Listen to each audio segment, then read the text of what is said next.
하나님 말씀은 에베소서 2장 8절입니다. 우리 함께 봉독합니다.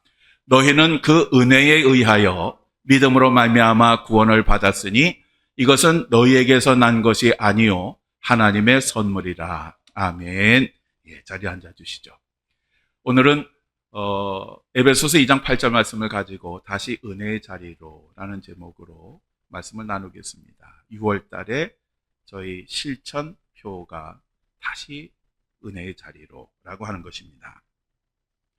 저희 할아버지는 지금은 그 연세대학교 원주 캠퍼스 근처에서 아주 포돈을 크게 하셨습니다. 그래서 제가 어렸을 때 이 원주에서 많이 놀았거든요. 근데 그때 제가 어렸을 때에 한 번에 군인들이 이렇게 훈련을 하는데요. 그 찝차가 이렇게 시냇물을 쫙 지나가는데 물이 쫙 갈라지는 그 모습이요. 너무너무 멋있었습니다. 그래서 제가 그 모습을 보고 야, 내가 나중에 크면 군인이 되었으면 좋겠다라는 그런 생각을 했습니다. 그런데 저희 아버지는 해군 군목이셨습니다. 저희 아버지는 그 해병대 청룡부대 군종참모로 월남전에도 참전을 하셨습니다. 근데 제가 어렸을 때에 그 가진 기억 중에 하나가 뭐냐 하면 당시 저희 아버님이 그 해군사관학교에서 근무하셨는데 가끔 생도들을 데리고 왔습니다, 집에. 그리고 뭐 하셨냐 하면 걔들의 엉덩이 그를 벗기고 약을 발라주었습니다. 그 엉덩이를 보면 그때는 이제 패는 게 뭐 일상화였으니까 이게 빨래판 같이 이렇게 몽둥이에 맞아가지고 이렇게 뻘개가지고 이렇게 울퉁불퉁했거든요. 그러니까 이제 그 아마 그렇게 맞으면서 이거 때려치고 맞이 얼마나 그 갈등이 많았겠어요. 그러니까 데리고 와서 엉덩이에 약을 발라주고 위로해주고 그리고 밥을 먹여 데려다 줬습니다. 이 모습을 보면서 아, 나도 저런 목사가 돼야 되겠다 싶었습니다. 그런데 가만히 생각해 보니까 군인도 되고 목사가 되는 한 가지 방법이 있습니다. 그거는 군목이 되는 겁니다. 그래서 군목이 되기로 결심을 했습니다. 그렇게 해서 신학교에 갔는데 문제는 1학년에 입학한 지 얼마 안 돼서 데모가 일어난 겁니다. 당시 민주화운동과 겹쳐가지고 데모가 일어났는데 얼마나 심했느냐 하면 당시 모건대학이 한 5천 명 조금 넘었었거든요. 이 5천 명이 넘는 학생들이 다 수업을 거부를 했습니다. 그리고 데모를 했습니다. 그리고 그 데모를 하는 중에 도서관 앞에서 신학과 교수님 한 분을 붙잡아다가 삭발을 시켰습니다. 그 모습이 얼마나 경악스러웠는지 모릅니다. 그 당시에 신문에 보도도 되고 이거 난리가 났었습니다. 그리고 그 데모대들이 주장하는 것이 잘못되었다라는 정보를 제가 가지고 있었습니다. 그래서 저하고 동기생 한 10여 명은 전교생이 다 수업을 거부하는데 수업을 끝까지 들었습니다. 그러니까 10몇 명만 계속 수업을 들으니까 이 데모대들이 강의실마다 쫓아다니면서 북치고 꽹가리치고 수업을 듣지 못하도록 방해를 했고 각 개인별로 협박을 하거나 아니면 니들이 계속 수업을 하면 우리가 나중에 방학 때 수업을 들어야 된다. 그러니 동조하지 않더라도 수업만 듣지 않았으면 좋겠다. 그렇게 호소를 하기도 했습니다. 그러는 와중에 제가 군목시험을 치게 되었습니다. 그러니 이 학교가 그러니 어떻게 시험 공부를 제대로 할 수 있겠습니까? 그러니까 시험 공부도 제대로 못하는 그런 상황이었는데 어느 날 시험 치기 전에 우연히 카세트 테이프 하나를 봤습니다. 이 카세트 테이프는 한경직 목사님이 신앙 전력화에 대해서 이야기한 것이 녹음이 되어 있었습니다. 그러니까 제가 이제 군목 시험을 치니까 한번 들어볼까? 그리고 그거 한번 들었습니다. 그리고 나서 군목 시험을 치게 되었는데 군목 시험의 과목 중에 논술 시험이 있었는데 논술 시험의 제목이 신앙 전력화에 대해서 논하라 라고 하는 것이었습니다. 그래서 저는 망설이지 않고 논술을 잘 썼고 시험에 당당히 합격을 하였습니다. 하나님의 은혜가 아니면 있을 수 없는 그러한 일이었습니다. 어떻게 그 수많은 주제 가운데 하필이면 제가 본 그 신앙 전력화라고 하는 주제가 나왔겠습니까? 하나님께서 저를 군목으로 세우시려고 그 테이프를 듣게 하신 것입니다. 그리고 이렇게 신학교 1학년 때 시험을 쳐서 이제 합격을 했는데 바로 입대하는 게 아니라 7년 후에 입대를 합니다. 왜냐하면 군목이 되려면 목사가 되어야 되는데 신학교 4학년 다녀야죠. 그리고 대개 어느 교단이든 3년 정도는 지나야 목사 안수를 받습니다. 그래서 이제 7년 후에 입대를 하게 됩니다. 그런데 그 입대를 앞둔, 제가 1991년 4월에 입대를 했는데 1990년 12월에 주말에 그 교회 주보를, 당시는 이제 복사기가 아주 드문 시대였으니까 행성감리교회에 가서 주보를 복사해가지고 오토바이를 타고 교회를 들어가다가 큰 트럭하고 박았습니다. 원래 뭐 제 등치가 이러니까 작은 거하고 부딪히긴 좀 그렇잖아요. 그래서 큰 거하고 부딪혀서 교통사고가 났습니다. 병원에 3개월 동안 입원을 해 있었고요. 그 다음에 목사 안수를 받는데 기부스하고 연회에 가서 목사 안수를 받았습니다. 그리고 나서 이제 일주일 만에, 기부스를 풀고 일주일 만에 입대를 하게 됩니다. 그러니까 그때 이제 어차피 들어가 봐야 훈련을 못 받으니까 국방부에 이제 전화를 해서 내가 이러이러한 상황이니 1년 후에는 괜찮다고 하니까 1년만 좀 연기 좀 해달라고. 그렇게 했더니 이제 국방부에서 하는 얘기가, 일단 현장에 가면 군의관들이 다 대기하고 있어서 건강을 확인하고 조처를 하니까 현장에 가서 조처를 받으라 라고 그렇게 얘기를 했습니다. 그래서 제가 당시는 이제 그 결혼을 약속한 사이였죠. 지금은 아내가 됐지만 저희 집사람하고 생애 처음으로 새마을호 열차를 타고 경북 영천에 있는 삼사관학교에 갔습니다. 갈 때 이제 생각은, 야, 이제 1년 동안 쉬게 될 텐데 1년 동안 뭐 하지? 교회는 이미 사임했으니까 뭐 하지라고 하는 고민을 하면서 갔습니다. 영천 삼사관학교에 이렇게 딱 갔더니 정문에 이제 테이블이 쫙 있고, 그리고 이제 그 입대하러 오는 군종 장교들을 접수하는 그런 테이블이 마련되어 있었습니다. 그리고 그 가운데 훈육대장, 군종 장교들을 훈련시킬 훈육대장 소령이 그 앞에 서 있었습니다. 그래서 제가 가서 인사를 하고 제 상황을 보여주고, 상황이 이러니까 지금 바로 좀 조처해주면 제 아내 될 사람하고 좀 바로 올라가겠습니다 그랬는데, 훈육대장이 뭐라 그러냐 하면, 목사님, 군종 장교들은 훈련을 몸에 익히는 것이 목적이 아니라 장병들이 어떤 훈련을 받는지 체험하는 데 목적이 있으니까 그냥 같이 있어 보시죠 라고 그렇게 말을 했습니다.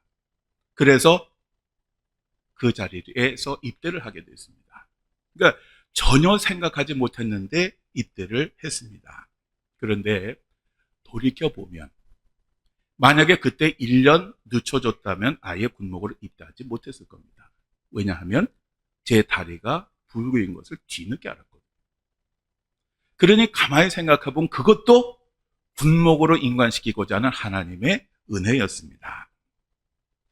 그리고 전방으로 배치가 되어서 이제 그 군생을 하는데, 제가 교통사고 나서 의사에게 들었던 얘기가 뭐냐 하면, 이제 시간만 지나면 이건 자연스럽게 다 회복이 될 거라고, 수술은 다 했으니까.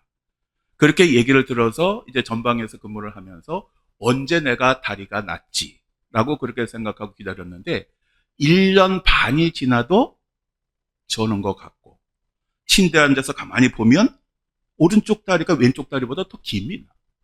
그래서 제가 내가 잘못 앉아서 그러나 조금 밀면 또 비슷해져요.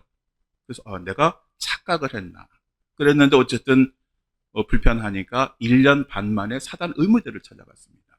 그래서 엑스레이를 찍어봤더니 그 심각한 문제가 있어 보이니까 군단 병원에 가보라고. 그래서 덕정에 있는 군단 병원에 갔습니다. 근데 마침 그 병원장이 중령이었는데 김노권 안수집사님이라고 아주 믿음이 좋고 신실한 분이었습니다. 그분이 이제 정형외과 의사였는데 직접 제 상태를 살펴봤습니다. 그러고 나서 하는 얘기가, 목사님, 죄송하지만 늦었습니다. 이게 사고 당시에 수술을 했다면 회복될 가능성이 반반 정도는 됐지만 이미 사고가 난 지 2년이 되었기 때문에 이제는 수술해도 소용이 없습니다. 그러니 목사님, 제가 이 글만 잘 쓰면 어차피 목사님이 군대 들어와서 수술 시계를 놓친 거니까 원호 대상자가 되게 해드릴 수 있습니다. 목사님 전역하시죠? 그러더라고요. 그래서 제가 집사님 정말 대단히 감사하긴 한데 제가 어렸을 때 군목이 되고 싶은 그 소망이 있어서 이렇게 기적적으로 군목이 되었으니 이제 3년 동안의 그 의무 복무 기간은 제가 마치고 전역을 하면 좋겠습니다. 그리고 목사가 뭐 원어 대상자가 돼봐야 뭐 하겠습니까? 그러니까 저는 그냥 계속해서 근무하겠습니다. 그리고 돌아왔습니다. 그렇게 하고 나서 이제 근무를 하는데 당시 이제 저희가 인관에서 갔더니 그 병과장인 군종감이 저희들을 모아놓고 몇 번에 걸쳐서 뭐라 그랬냐 하면 지금 군목들의 이 인원 적자가 너무 심하다는 거예요. 좀 전역을 해야 그 자리가 채워지는데 전역을 안 하고 자꾸 쌓이니까 이제 장기를 뽑기가 어렵다. 그래서 우리 인관 기수들에서는 장기를 뽑지 않겠다라고 아주 공개적으로 그렇게 얘기를 해서 뭐 어차피 뭐 단기로 끝나겠구나 그렇게 생각하고 있었는데 어느 날 제 아내가 뭐라 그러냐 하면 그렇게 군목이 되고 싶어 했고 그리고 기적적으로 그렇게 군목이 됐는데 장기 지원도 해보지 않고 그냥 포기하려고 그러느냐. 그러니까 장기 지원이라도 해봐라. 그래서 별로 신뢰는 안 갔지만 왜냐하면 군종감이 안 뽑는다 그랬으니까. 그랬는데 아내가 그렇게 얘기했잖아요. 그러니까 원래 그 왜 여자의 말을 잘 들으면 자다가도 떡이 생긴다는 말이 있잖아요. 그래서 아내의 순종하는 마음으로 장기 지원서를 냈습니다. 그런데 이 장기 지원서가 일반 장교들하고 같이 올라갔습니다. 그리고 장기가 승인이 되었습니다. 그러니까 저희 기수들은 저뿐만 아니라 대부분이 장기를 지원을 할 수가 없었지요. 근데 제가 딱 1차로 나오니까 다른 사람도 그제서야 장기 지원서를 내가지고 그때 이제 8명이 저희 기수에서 장기가 나왔는데 이 돌이켜보면 이게 하나님의 은혜가 아니면 그때 아내의 말을 듣고 순종을 해서 장기 지원을 했고 그것이 군종 장교들이 아니라 일반 장교들하고 같이 심사를 받아서 장기가 되었으니 이게 하나님의 은혜가 아니면 있을 수 없는 그러한 일이었습니다. 하여간 이렇게 제 그 군종 목사로서의 그 삶을 가만히 돌이켜보면 항상 하나님의 은혜가 있었던 것을 보게 됩니다. 한 번은 제가 그 양평에 있는 24단에 이제 그 소령으로 진급을 해서 이제 군종 참모로 나갔습니다. 그런데 어느 날 갑자기 자리에서 일어나지 못했습니다. 이유를 몰랐습니다. 그냥 일어나지 못했습니다. 근데 마침 사단의 군악대장이 믿음이 아주 신실한 집사님이었습니다. 그 집사님이 이 얘기를 듣더니 자기 군악대 행정병이 사회에서 한의사 생활을 하다가 병사로 입대했다는 겁니다. 그래서 그 병사를 한번 데리고 가겠다 그래서 집까지 데리고 와서 저를 이제 진찰을 했는데 그 병사가 제게 처방해 준 것이 부자라고 하는 것이었습니다. 부자. 여러분이 부자라고 하는 것이요. 옛날에 그 왕들이 사약을 내릴 때 그 사약의 주재료가 이 부자입니다. 이 부자를 잘 쓰면 유익이 되지만 잘못 쓰면 죽이는 겁니다. 독초가 되는 겁니다. 근데 어쨌든 이 한의사가 그거를 처방을 해줬고 결국 그것을 먹고 일주일 만에 그냥 멀쩡하게 그냥 일어났습니다. 그때 가만히 생각해 보니까 하나님께서 이 부대에 오게 하신 것, 그리고 신실한 군악대장을 만나게 해주신 것, 그리고 그 병사가 군의관으로 온 것도 아니고 병사로 와서 군악대에 있었기 때문에 그렇게 자유롭게 개인적으로 진료를 받게 해주고 조처를 해준 것이 얼마나 감사했는지 모릅니다. 하나님의 은혜가 정말 크구나 라고 생각을 했고요. 그때 또 하나 회개하기도 하고 감사했던 것이 뭐냐 하면 내가 다리를 다치고 나서 걷는 것에 대해서 감사하는 것을 잊었구나. 그러니까 보통 우리는 그냥 걸어 다니는 것을 굉장히 자연스러운 것이라고 생각하지만 다리를 다치고 나면요. 걷는 것도 하나님의 은혜입니다. 그게 그렇게 감사할 수가 없어요. 근데 이게 계속 잘 걸어 다니다 보면 그것을 잊어버립니다. 근데 그때 한 주일 동안 아무 이유 없이 일어나지 못하는 그 경험을 통해서 내가 하나님의 은혜를 잊어버리고 감사하지 못하고 살았구나 라고 하는 것을 깨달았습니다. 그리고 제가 20년을 이제 군목회를 했는데 11개 부대를 이동을 했습니다. 그러니까 전에도 말씀드렸듯이 가는 곳마다 꼭 문제가 있는 교회들. 사람이 없거나 재정이 없거나 서로 싸우거나 아니면 부대 지휘관이 기독교에 대한 반감이 심해서 아주 박해가 심한 그런 부대만 그러니까 골라서 보내주셨습니다. 그런데 한 2년 지나고 그곳을 떠날 때쯤 되면 가난했던 교회가 부유하게 되고 그리고 사람들의 그 갈등이 치유가 되어지고 그리고 그렇게 교회를 핍박하던 지휘관들이 잘 도와주는 그런 상황으로 변화되는 그러한 모습을 보면서 하나님의 은혜가 너무너무 크구나. 내가 하나님의 은혜로 이렇게 후회함이 없는 목회를 하게 되었구나 라고 생각을 하고 늘 감사를 했습니다. 사실 우리는 하나님의 은혜로 하루하루를 살아갑니다. 다만 우리가 그것을 깨닫지 못할 뿐입니다. 제가 예전에 한번 설교 때 말씀드린 적이 있습니다. 1900년대 초에 아주 유명했던 흑인 성악가였던 마리안 앤더슨이라고 하는 그 여인에 대해서 말씀을 드렸는데요.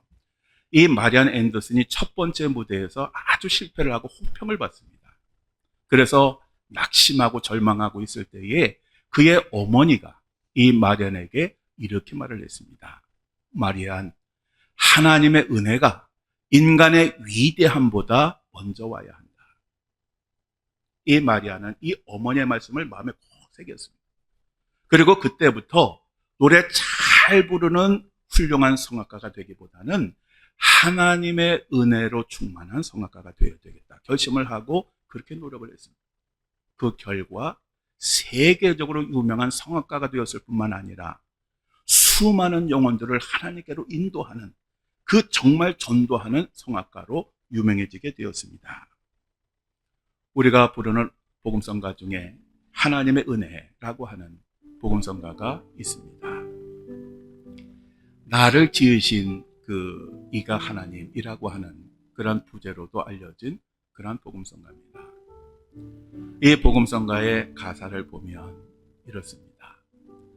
나를 지으시니가 하나님, 나를 부르시니가 하나님, 나를 보내시니도 하나님, 나의 나 된 것은 다 하나님의 은혜라.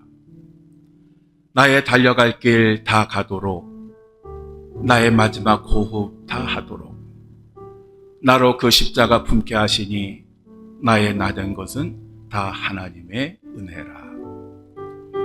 한량없는 은혜, 갚을 길 없는 은혜, 내 삶을 애워싸는 하나님의 은혜.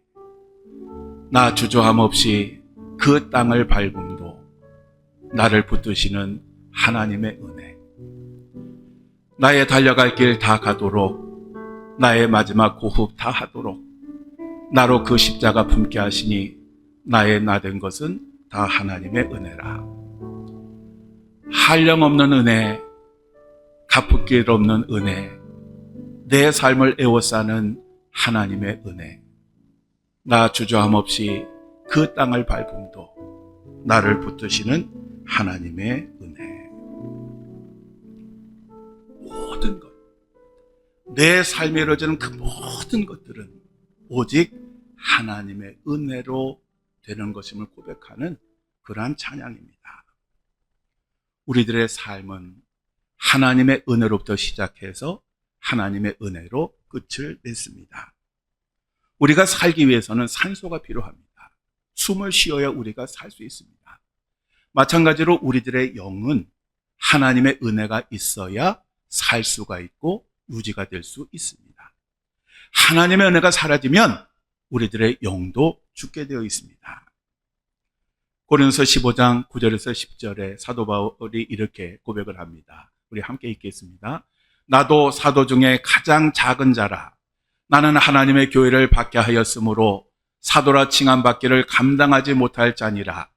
그러나 내가 나 된 것은 하나님의 은혜로 된 것이니 내게 주신 그의 은혜가 헛되지 아니하여 내가 모든 사도보다 더 많이 수고하였으나 내가 한 것이 아니요 오직 나와 함께 하신 하나님의 은혜로라. 이 부분을 현대인의 성경은 이렇게 번역합니다. 이것도 우리 함께 읽겠습니다.